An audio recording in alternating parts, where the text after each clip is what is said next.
Unang sabak, 4 alas. Garcia, matindi ang susunod na laban. Ito ang pag-usapan natin. Pero bago ang lahat, pakisubscribe po ng channel ko. Huwag niyo na rin kalimutan i-click ang notification bell para lagi kayong una sa balita.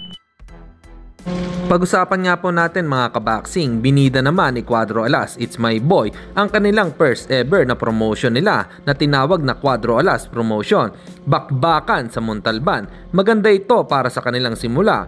Ang main event dito ay si Al Rivera kontra kay Boys Sultan. Ang co-main event naman dito ay si Mark Sabang versus Argelu Samson. Good luck sa promotion nyo, naway magtuloy-tuloy para madami kayong mabigyan ng oportunidad sa mga inspiring Pinoy boxer.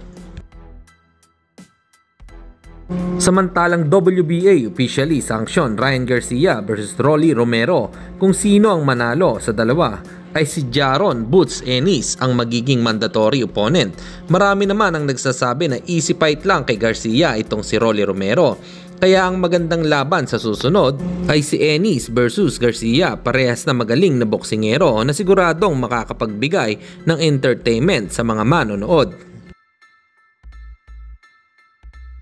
At sa kabilang balita naman tayo mga kaboxing, April 26, magandang bakbakan ito laban sa London, Chris Eubank Jr. versus Conor Benn at middleweight in a high stake 12-round clash. Kaya wag natin itong palagpasin. Kanino kayo mga kaboxing sa dalawa, kay Conor Benn or kay Chris Eubank Jr.? Kung sino ang mananalo sa kanilang dalawa, comment lang kayo sa ibaba. Hanggang dito na lang muna ang ating balita. Dito na lang ang aking boxing news report. Babu!